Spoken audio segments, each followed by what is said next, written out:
서울 목동초등학교 김경애 선생님께서 학교문화 책임규약의 운영 방법과 개정 사항에 대해 강의해 주시겠습니다. 김경애 선생님께서는 2023년 교육부 학교폭력 예방 선도학교 운영 가이드북 집필진 중 한 분이시고, 실제로 서울 목동초등학교에서 학교문화 책임규약을 성공적으로 운영한 경험을 바탕으로 올해 새롭게 개정 예정인 학교문화 책임규약의 가이드북 집필에도 참여하셨습니다. 영상 너머로 반갑게 맞이해 주시기 바랍니다. 네, 안녕하세요. 반갑습니다. 모두의 학교를 위한 학교문화 책임규약 운영 방법 및 개정사항 발표를 맡은 서울 목동초등학교 김경입니다. 네, 오늘 굉장히 많은 선생님들께서 함께해 주신다고 들었습니다. 참여해 주신 선생님들 중에 이 책임규약을 잘 알고 계시는 분도 계시고, 그리고 들어보신 분도 계실 테고요. 오늘 처음 들어서 또 생소함을 느끼시는 선생님도 계실 거라고 생각합니다. 짧은 시간이지만 선생님들의 이해를 잘 도울 수 있도록 최선을 다해서 안내 드리도록 하겠습니다. 네, 화면을 보시면 아래쪽에 학생도 함께, 학부모도 함께, 그리고 교사도 함께라는 이미지가 나와 있는데요.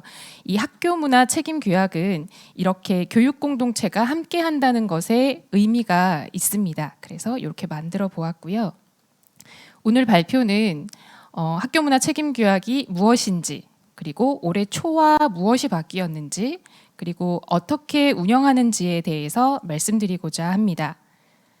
네, 앞서서도 설명을 해주셨지만 학교문화 책임규약이란 교육공동체인 학생, 학부모, 교사가 함께 학교폭력 및 학생 생활지도와 관련한 내용을 이해하고 학교 구성원으로서 가져야 할 책임을 확인하며 실천을 다짐하는 약속입니다. 함께라는 말이 굉장히 중요해서 제가 이렇게 강조 표시를 해보았습니다. 학교문화 책임규약은 전년도 200개의 학교폭력 예방 선도학교를 시작으로 시범 운영하였으며 올해 전국적으로 확산된 사업입니다. 이 학교문화 책임규약은 법적인 구속력을 가지고 있는 것이 아닙니다. 따라서 학교 규칙이나 그리고 생활 규정처럼 학생을 어떻게 처분을 한다거나 조치를 내리기 위한 것이 아니라 교육 공동체가 다 함께 관심을 가지고 노력한다는 것에 의미가 있습니다. 책임규약이라는 용어가 다소 생소하다면 약속이나 다짐과 같이 좀 쉬운 용어로 이해하실 수 있습니다. 제가 소속된 서울시 교육청에서는 올해 서울교육공동체 약속이라는 명칭으로 사용하고 있습니다. 왜 필요한가요? 라는 질문이 많이 생기실 텐데요. 책임규약의 도입 배경은 다음과 같습니다.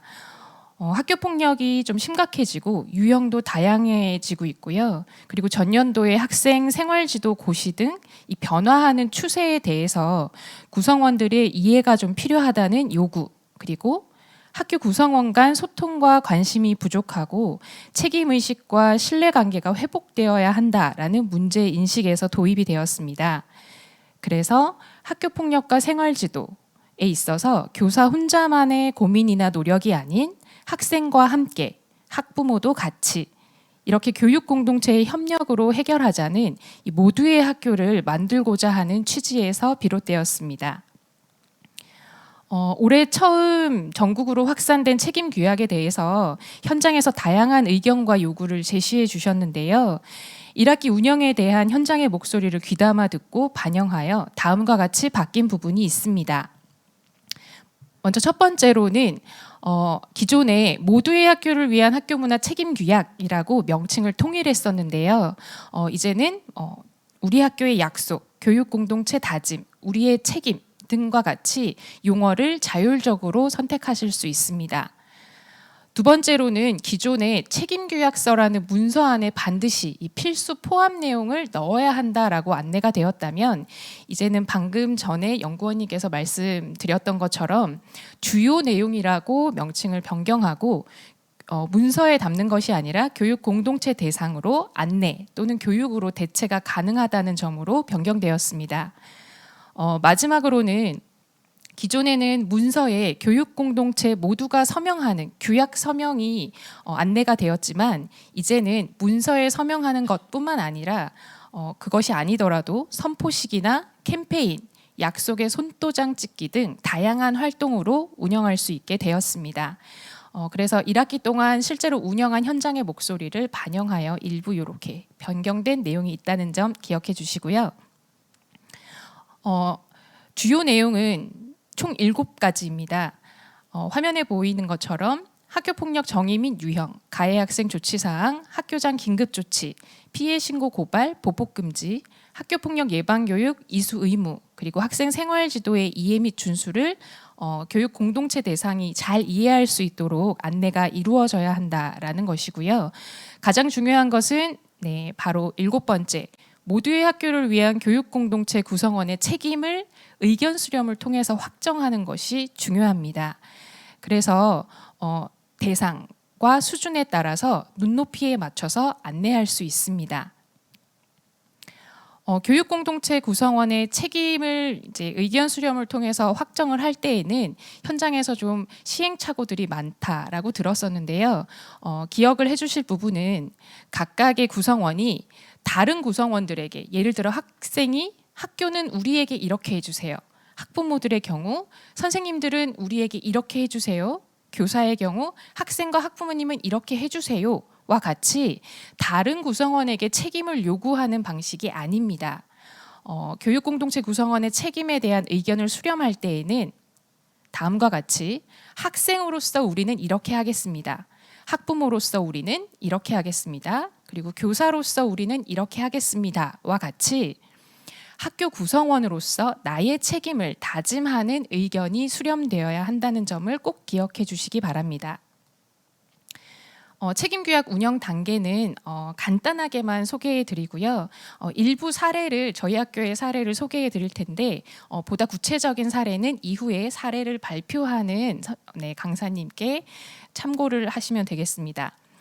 운영 단계는 준비, 계획, 실시, 완료라는 이 크게 4가지 단계로 운영이 됩니다.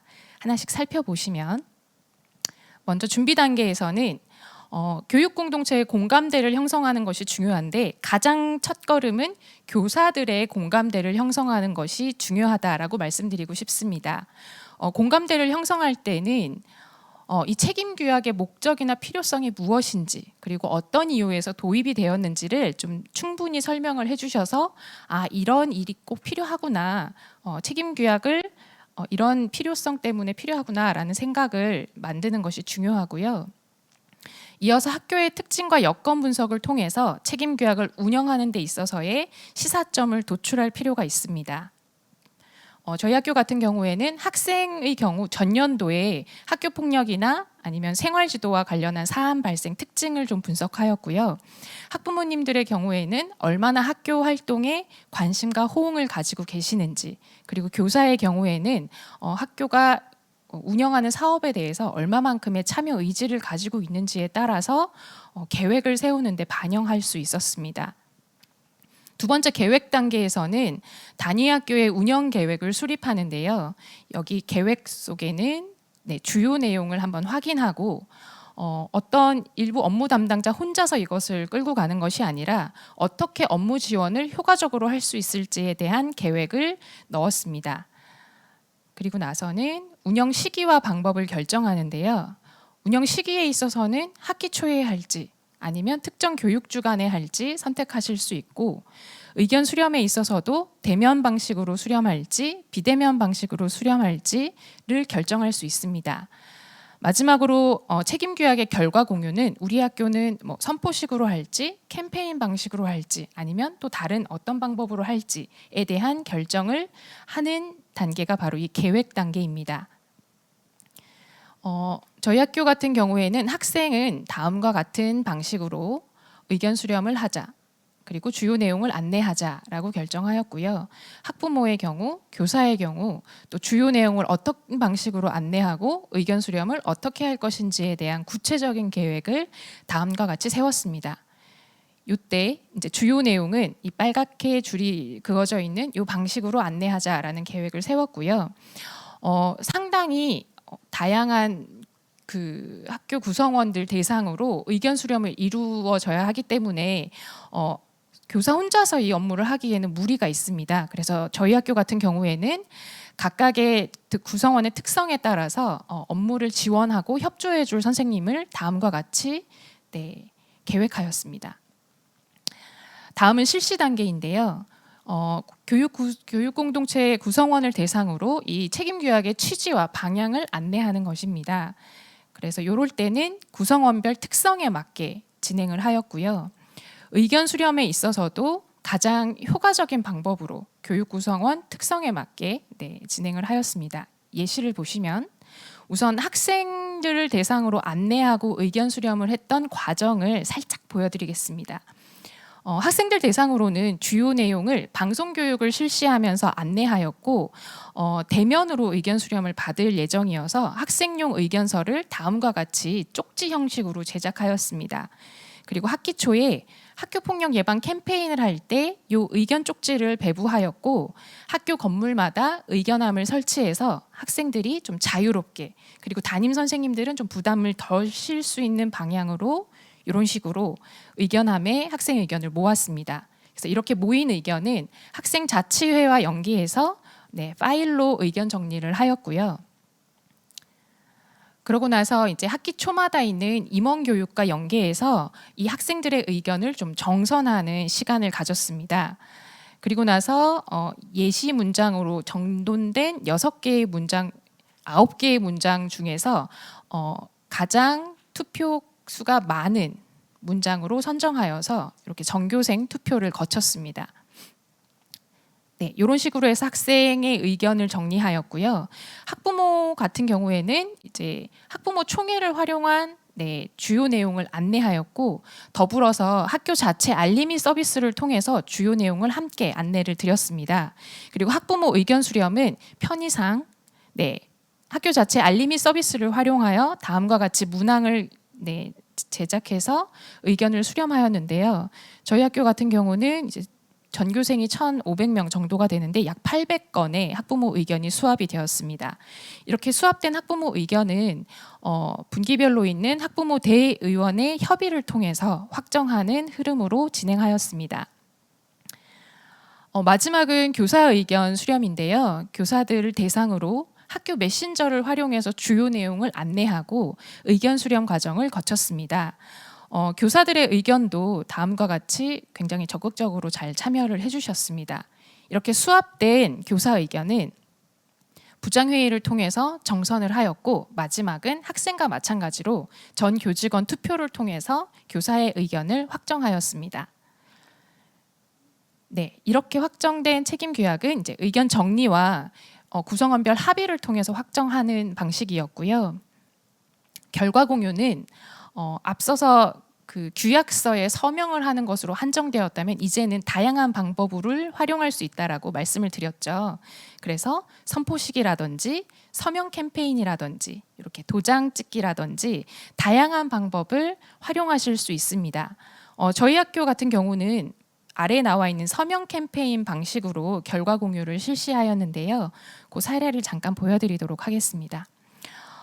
저희 학교 같은 경우는 이제 최종 확정된 학교 문화 책임 규약을 학생, 학부모, 교사의 의견에 맞게 다음과 같이 현수막과 포토존 현수막으로 제작을 하였고요. 서명 캠페인을 하는 날 학교 정문에 저렇게 현수막을 걸어놓고 등교하는 학생과 또 학부모님들이 함께 참여하셔서 이렇게 벽에다가 각자의 이름을 쓰고 다짐을 하는 서명 캠페인으로 진행을 하였습니다. 굉장히 많은 학생과 학부모, 교사들이 참여해 주셨습니다. 마지막은 완료 단계입니다. 이 책임 규약이 일회성 이벤트로 끝나지 않고 연중 활용될 수 있도록 하였는데요. 수업 시간이라든지 등하교 점심 시간, 학생 자치회와 연계하거나 기타 학교 행사와 관련지어서 지속적으로 활용할 수 있습니다. 이런 활용을 할 수 있는 다양한 예시는 추후 배포될 가이드북을 참고하시면 좋고요. 학교 연말에는 이제 책임 규약에 대한 성찰과 반영이 이루어져야 합니다. 그래서 사례와 소감을 공유하거나 운영 내용을 성찰하고 내년도에 반영할 사항을 도출할 수 있습니다. 이것과 관련해서 좀 소개를 드리고 싶은 사이트가 바로 함께학교라는 누리집인데요. 함께학교 캠페인이 6월과 7월에 걸쳐서 이루어졌습니다. 그래서 예시를 보시면 이렇게 전국 학교자랑이라고 했는데 여기에 학교별 모두의 학교를 위한 자율규약 캠페인 활동이 이루어졌습니다. 그래서 캠페인 자율규약 사례로 몇몇 학교들이 선정이 되었는데요. 여기 한번 살펴봐 주시면 태안초등학교의 경우 우리 학교 구성원으로서의 책임을 자세히 보시면 학생은 아까 제가 강조해 드렸던 것처럼 학생으로서 우리는 이렇게 하겠다. 보호자와 학부모도 역시나 우리는 이렇게 하겠다라는 다짐이 들어가 있습니다. 교사도 마찬가지고요. 이것은 여주중학교의 사례입니다. 학생과 학부모, 교사들이 각자 우리는 이러한 책임을 지겠다라는 의미로 의견을 내준 결과입니다. 더불어서 이제 지속적인 활용에 대한 예시도 살펴볼 수가 있는데요. 대전 반석초등학교는 교육 3주체가 함께하는 플로깅, 그리고 상호고등학교 역시 학생, 학부모, 교사가 함께 지역사회 나눔 캠페인 활동을 한 것이고요. 호원중학교도 이제 학부모와 함께하는 모니터링 같은 것을 바탕으로 다양한 활동을 하였는데요. 이렇게 학교 문화 책임 규약을 바탕으로 교육 공동체가 함께하며 배려와 존중, 협력과 소통을 키우는 다양한 활동을 하였습니다. 이 밖에도 학교에서 교육 공동체 구성원들이 함께할 수 있는 다양한 활동을 계획하고 운영하실 수 있습니다. 마지막으로 이제 책임규약 운영 팁을 알려드릴 텐데요. 저희 학교 같은 경우에는 처음에 굉장히 신경을 썼던 만큼 학생, 학부모, 교사들의 만족도가 높았습니다. 책임규약이 잘 확정이 되고 운영이 되기 위한 팁을 알려드리면 첫 번째로는 구성원별 안내를 충분하게 해주셔야 됩니다. 이 안내는 취지와 목적, 방향에 대한 안내도 포함이고요. 아까 제가 소개해드린 주요 내용을 안내하는 것도 포함입니다. 그리고 구성원별 의견 수렴을 충분한 기간을 두고 수렴하는 것이 중요합니다. 그리고 마지막으로는 확정된 책임 규약을 그냥 완성해서 끝나는 것이 아니라 이걸 구성원들과 함께 공유하고 충분히 홍보하는 것도 굉장히 중요합니다. 이 세 가지를 잘 지키시면 보다 의미 있는 책임 규약이 이루어질 것이라고 생각합니다.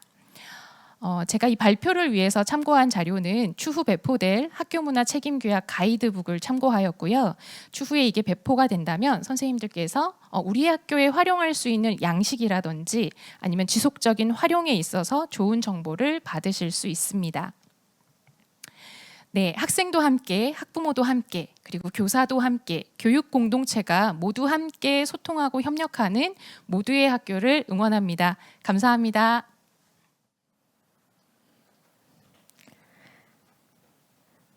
학교 문화 책임 규약의 운영 방법과 개정 사항에 대한 핵심 사항들을 알차게 정리해서 알려주신 좋은 시간이었습니다. 김경애 선생님 감사드립니다.